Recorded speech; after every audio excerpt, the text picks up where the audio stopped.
Back, America. Hugh Hewitt, joined now by Admiral James Stavridis. He's down in Florida. Good morning, Admiral. Thank you, and welcome back to the Hugh Hewitt Show.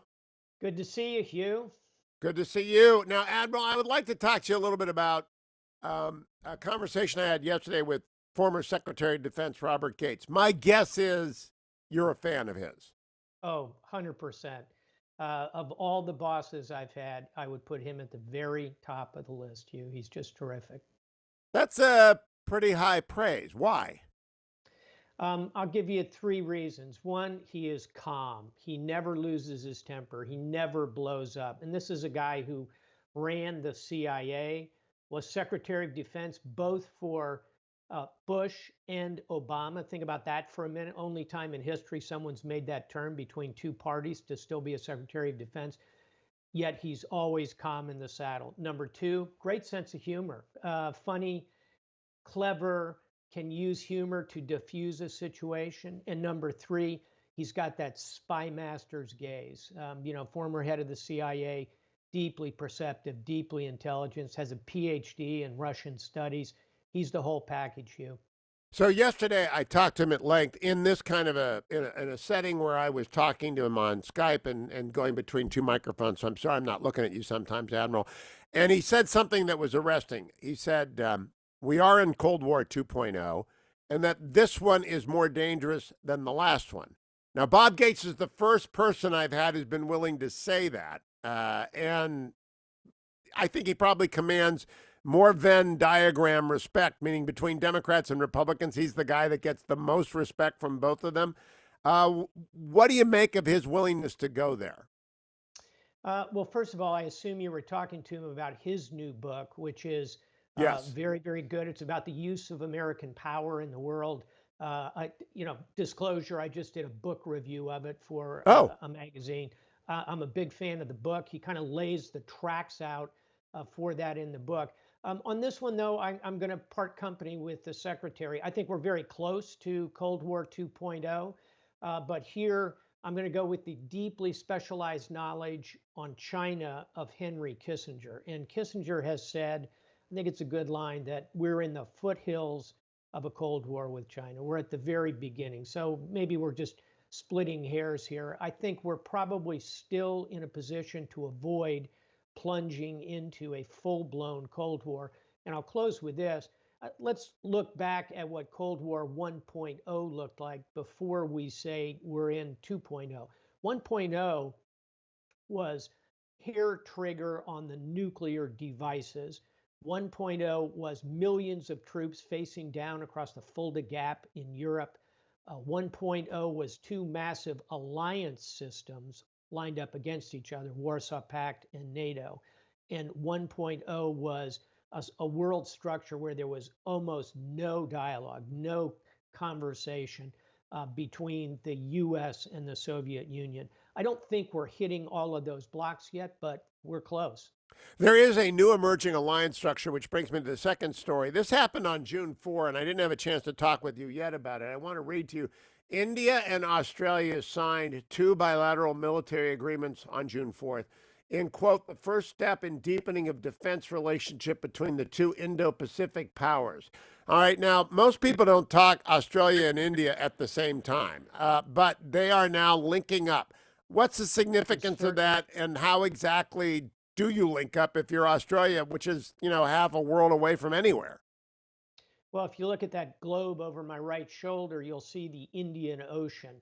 And I often put that behind me when I'm speaking because I think the 21st century ocean that will matter the most may be the Indian Ocean by the latter part of the 21st century because of India, because of its confluence, and because it's a relatively untouched body of water. So how do they link up? First of all, look at the geography. They have a maritime corridor that connects them that's quite significant. Secondly, what motivates them to come together is their shared concern over China. And look at what's happened just last week, Hugh. Major conflict at the top of the Himalaya mountains between China and India. And let me tell you something, that's not about the Himalayas per se. That's really about a global competition that at the moment is parked in that Indian Ocean region. And to finish this, China's strategy, as you well know, is called One Belt, One Road. Well, One Belt, One Road has one big problem, and its one big problem is India. The geography is such that China will want to dominate or at least control India in this 21st century. Therefore, the Indians are shopping for allies. It's not only Australia, it's Japan and the United States. That's the building coalition. Well, I love having the globe there, and thank you for having it there, Admiral. Because people can, if you go back to the large shot pen, so we can get the globe in it. Australia, you can sail from Australia to India, but you got to go around Malaysia and Indonesia and all that different part. When India gets into a shooting match with China at the top of the world, which they did, a number of Indian soldiers were killed. What is Australia obliged to do? Anything, or is it one of those defense pacts where we're just going to do some exercises together? Is it the beginning of a NATO in the Pacific, or is it really symbolic? Boy, that's a big question that I think will unfold over the next decade or two. The idea of a collective alliance system in the Pacific. And of course, an alliance is where when one is attacked, it is an attack on all, the famous Article 5 in NATO. That does not exist yet. India does not have a treaty alliance with Australia. The United States does. The United States has treaty alliances with Japan, South Korea, Australia, New Zealand, the Philippines, Thailand. So there's the basics for a collective security pact. Over time, could that evolve into a kind of Pacific NATO? Maybe. And certainly it would be an Indo, as in Indian Ocean, Indo-Pacific NATO, because you would have to bring India into it. A final thought here. In the Indian Ocean last spring, big maritime exercise between India, Australia, Japan, and the United States. This is the wave, not to make a pun, this is the wave of the future. It'll start as a maritime kind of alignment, I think, Hugh. No, Admiral Stavridis, when we say the Indian military, what are we talking about in terms of capacity? The Australian military has always punched above its weight for more than a century, part of the Imperial British forces and a storied history. What about the Indian military? The Indian military, first thing to know is it is a nuclear power. It has high levels of professionalism. I've operated with them. I know the Indian military reasonably well. Their naval component is credible. They are certainly not at the level of China as yet. I would put them as a mid-level naval power with room to grow. And they are doing this both in a smart way, both by producing ships indigenously in India, but also shopping the international markets. India is a comer in the world of defense. Australia is a small diamond of a country that does exceptional work. And I do some consulting for Northrop Grumman. We're involved in Australia, so I have good visibility into the Australian military.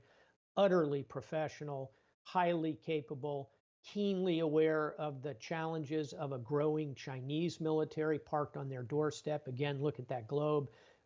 Australia is small and perfect. India is bigger but growing and getting better. It's a pretty natural alignment to use the Jerry Maguire line. They kind of complete each other militarily. I could see a lot of upside in that relationship. Okay, so last question, Admiral. There is this thing called the Five Eyes Agreement, which exists between Canada, New England, Australia, the United Kingdom, and America, the English speaking countries, and we cooperate on intelligence.